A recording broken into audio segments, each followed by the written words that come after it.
again, there was more adults, Yes. older Yeah, people yeah, there, okay. my age Yeah, there yeah, now. yeah, yeah, yeah. And then this lady said to me, would you like to meet up one day for lunch? Okay, yeah. And Yeah. I said to her, oh, I'll let you know. Mm-hmm.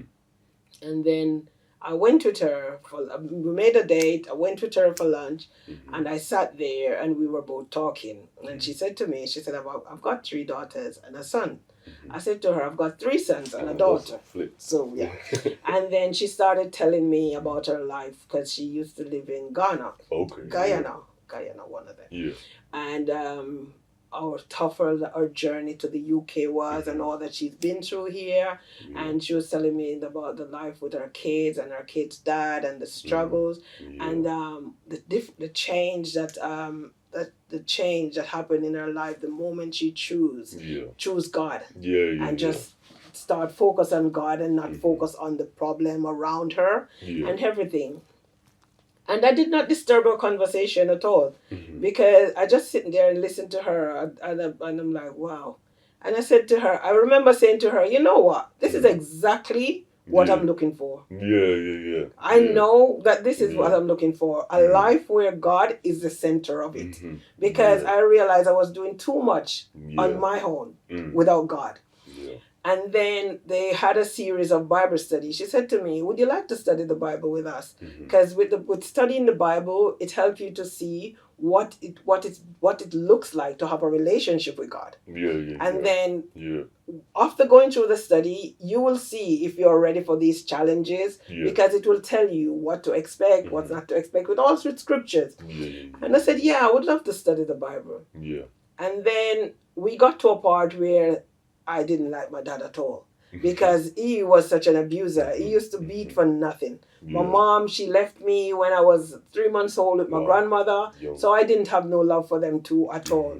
And in the study, they said to me, you have to forgive your mom and your dad. The Bible was showing you have to be forgive to be forgiven. And I'm like, no, I'm not ready for this part of it yet. I said, no. I said, forgive my mom. And I said, that's all I've got. I said, with all that I've been through with them, all I've got left is my bitterness. And I said, I've got to hold it. I said, I need to hold on to it. I can't set them free like that. And I stopped.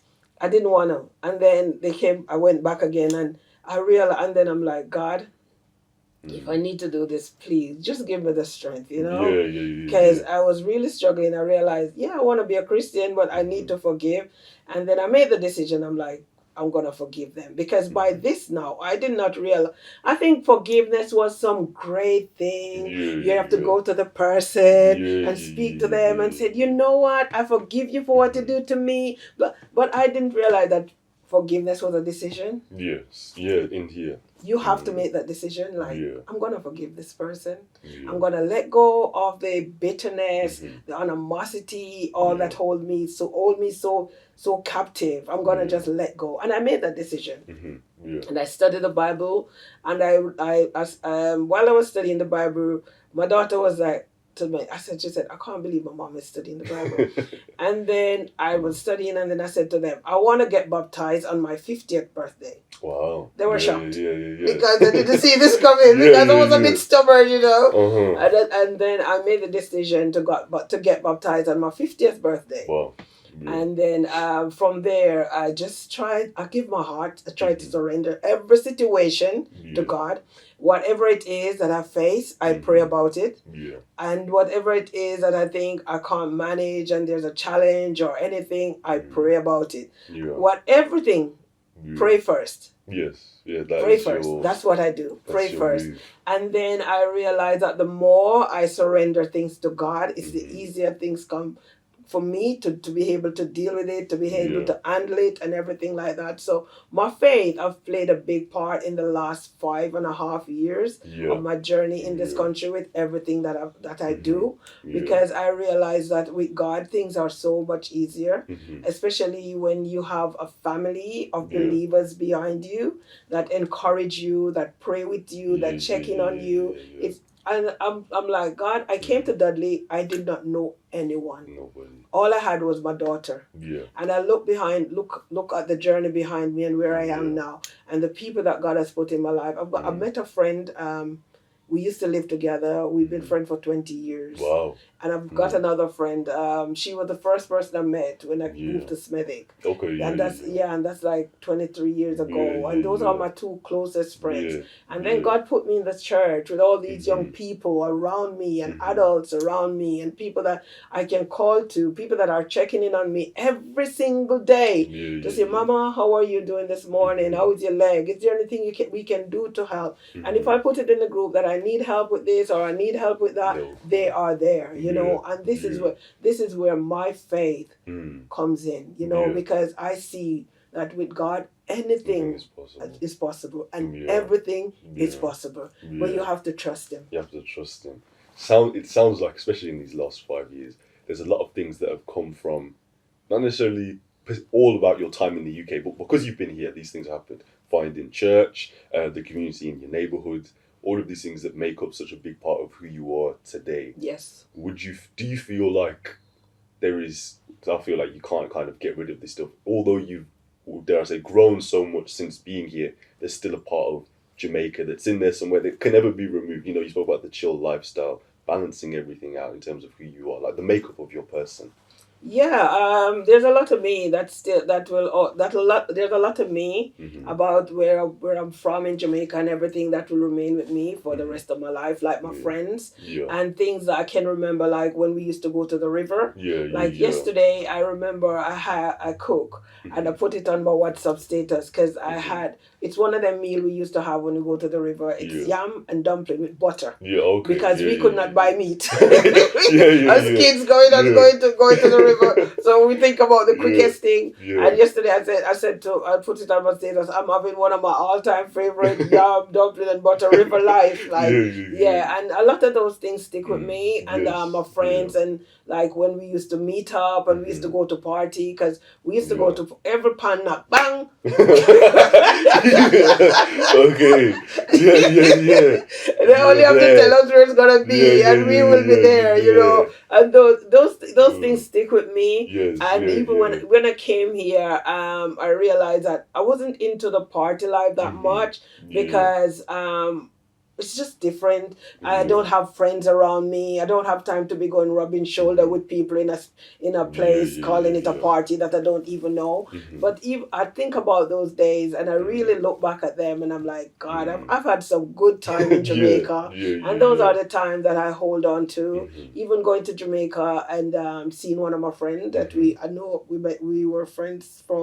been friends from I was 15. Okay, wow, and then she was my stepmother niece, and I remember how much days we used to just find anything we could find, and we cook and we eat, and even in the country, people, all of you, 5 of you could just come together. Everybody put $2, $3, whatever they can, and we cook and we eat, and that was the chill life of Jamaica that I've never experienced here, and that I hold on to those memories really, really dearly, and they mean a lot to me, and I think it's the good old days that really keep you strong sometimes, you know, because when you think about it, you're like, it might gone, but those are the days. Those were some good days, and that put a bit of smile on your face, and you keep going. You can still appreciate the past and still be grateful for now at the same time. Because it put a smile on your face. Sometimes you remember some things, and you just think, okay, I remember when that happened. I remember when this happened. I would tell my daughter sometimes some things about what happened in Jamaica and stuff like that, and it does put a smile on your face, and it just cheer you up, and you're just ready for the next. Whatever is ahead again. You just keep it going, you know? Yeah, for sure. So being a migrant, 2002 to now, you've had so many different experiences and gone through so many challenges and everything, ups and downs.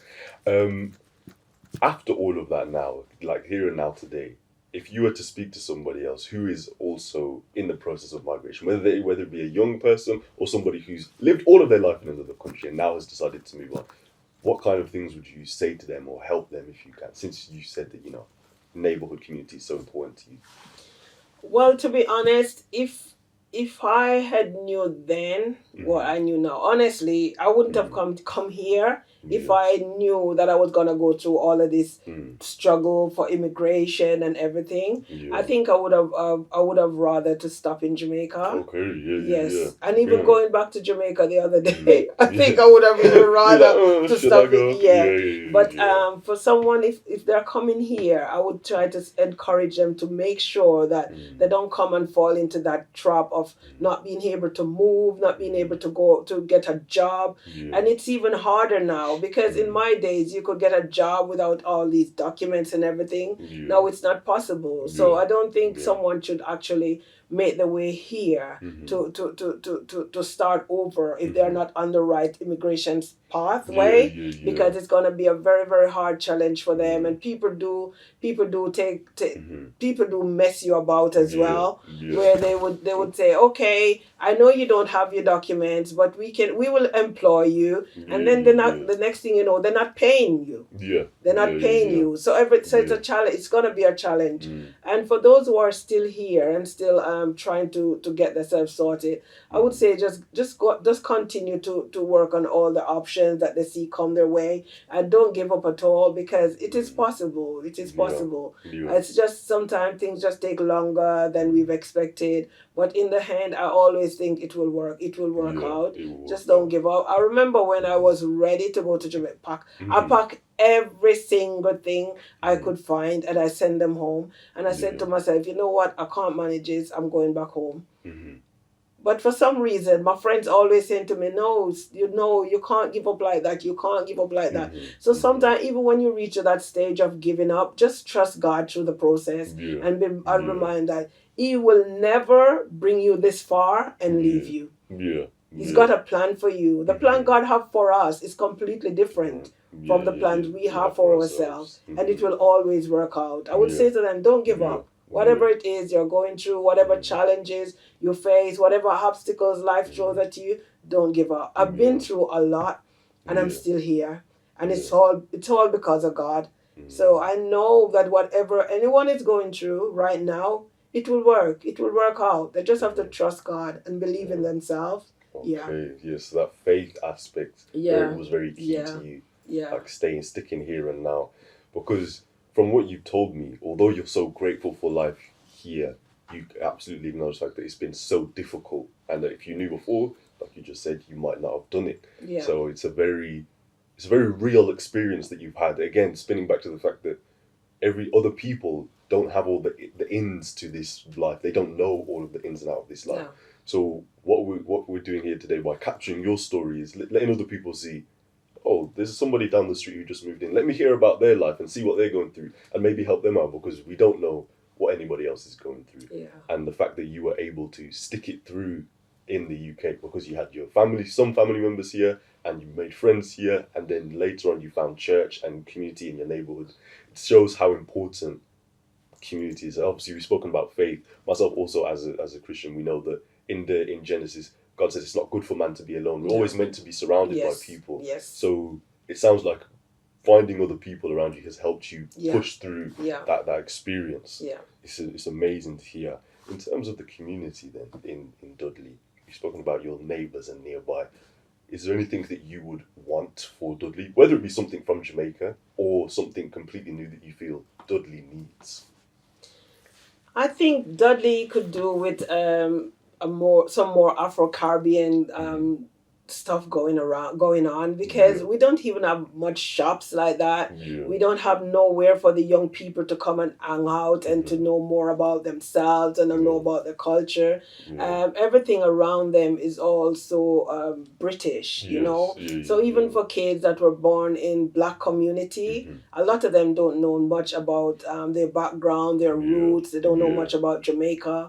Their parents never really take them there since they were born. So it would be nice to see more places, except for this Yeah, place, yeah, yeah, yeah, yeah. where they can go and just read about the Their country, culture. read about the culture, read more about Jamaica, where they're from, and to Yeah. be able to take something from it, to instill in themselves Yeah, as yeah, a as yeah. a as a Black Afro-Caribbean This person. is my Yeah, identity. and say this is me, and Mhm. then instill those qualities in their kids. Yeah, But yeah, yeah. now they're at a place where the younger generation, like maybe those in the 16, 17, 18, 19, Mhm. 20s, they don't Yeah, know, yeah, much yeah, of yeah, nothing. yeah. So when they start having Mhm. kids, the kids all adapt to all these British Yeah. surrounding and Yeah, British yeah, everything, yeah. and there's nothing about them that are Jamaican Mhm. anymore. It's Yeah, yeah, completely yeah. washed It's out. different. Yeah, Yeah, we yeah, don't yeah. even have Afro-Caribbean shop in Mhm. Jamaica, just one Yeah, somewhere that yeah, is not so far away. A Mhm. lot of these Jamaicans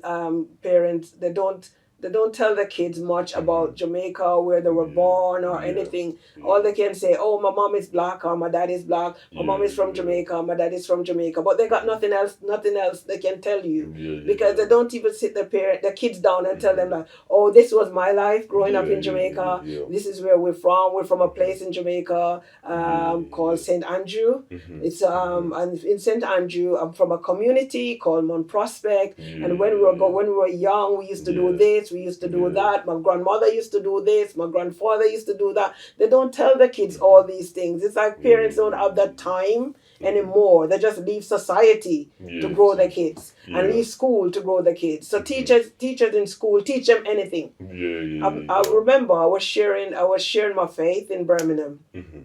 and this lady, she said, this white lady, she said to me, oh, I teach religious education in school. Mhm. So I said, oh, you do? I Mhm. said, oh, so I said, you read the Bible and all? She said, no, I don't read I've never read the Bible before. Wow, And I'm no. like, oh, So how do you how teach do it? you teach religious education? Yeah, yeah, Even, yeah, and you've never read the Bible. yeah, yeah, So we yeah. are just leaving our children For for, anybody for else to anybody see. to just tell them anything, Yeah, yeah, yeah, yeah, because yeah, as a yeah. mom that grows Mhm. up in church in Jamaica, I used to Mhm. go to church.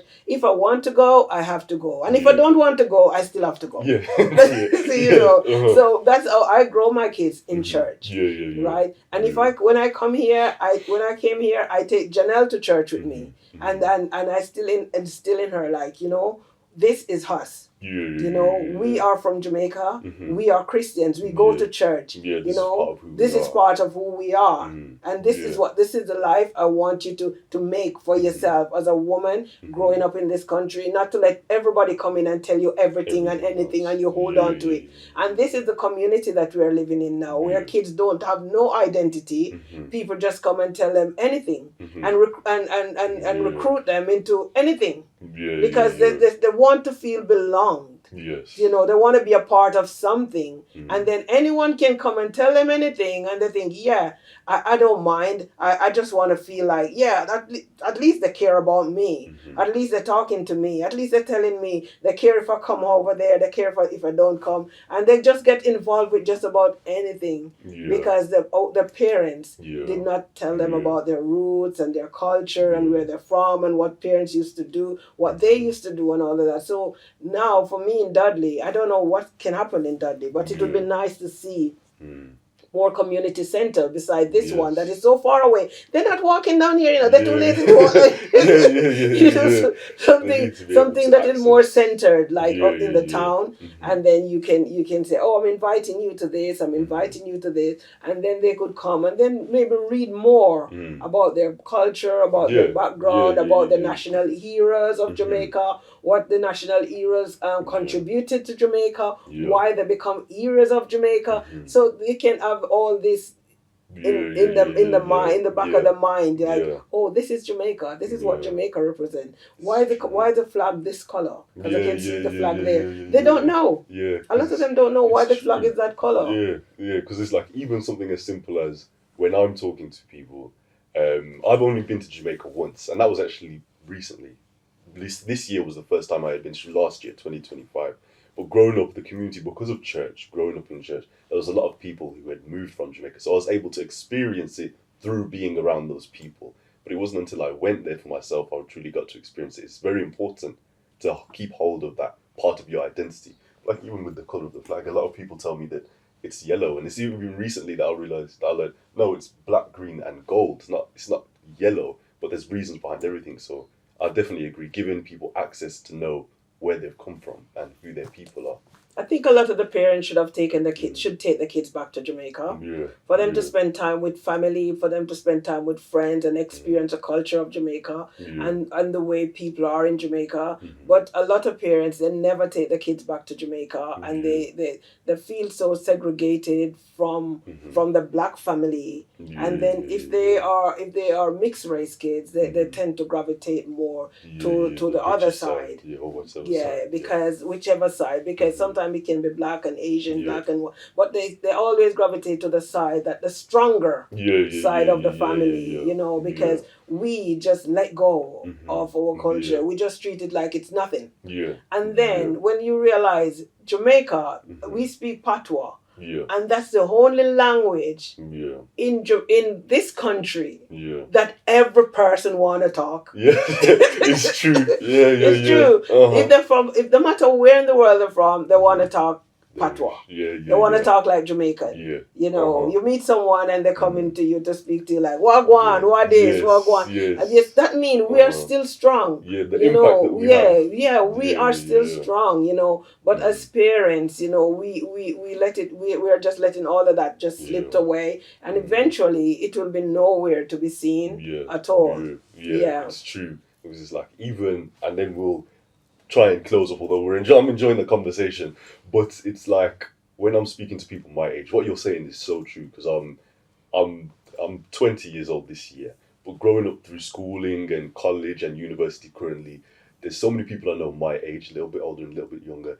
that something as simple as like speaking patois, they can't do it, or understanding that you can't do it. So it's like maintaining the identity, because as you said, you can have so much a part of you. From hearing your own story, you have faith, you have your neighborhood, you have your community, you have your children, but yet you're still able to hold on to the fact that I'm a Jamaican woman in your case. So it's like balancing everything, because you don't need to let go of where you've come from. No, we shouldn't.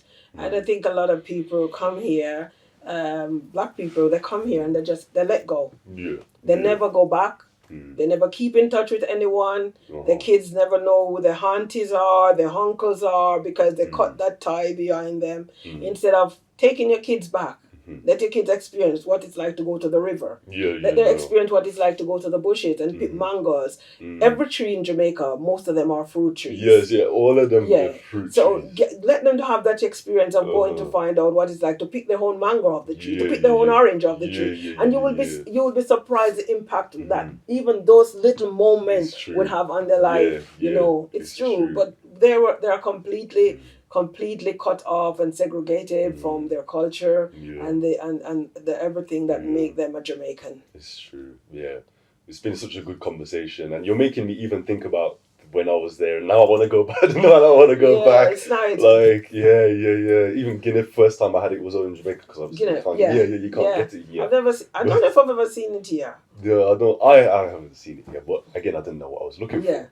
But it's been such a great conversation talking to you. Some of the things I've taken away: the importance of community, establishing community, being part of a people here to help the transition easier. You've spoken about the immigration process and how the ins and outs, the difficulties that people might not see. So thank you for speaking with me, speaking with us. This is documented, so your story is held on to. Thank you, guys. I wasn't sure what to expect, you know. I was like, okay. I'll go and see, but it's so lovely talking to you. You know, it take me right back to my roots, and it brings back a lot of things that I've never think of in a very long time. A lot of things that I've never spoke about in a very long time, and now that talking about Jamaica and everything, it just put a big smile on my face. And I think that is going to keep me for the rest of the week and for a very long time, because it's like I wake the ants nest up. So I've got a lot to reflect on now. And I'm so grateful to be here. Thank you, guys. Again, you're doing a great job, and I do hope, I wish you all the best in whatever it is that you're doing. You're a great team. The team behind the scenes. You're a great team behind the scenes. Beautiful smile going on over there. Thank you guys for having me. Yes, well, thank you for being here. This has been Untold Stories, and we've had Georgia Edwards for episode 2. Thank you for watching.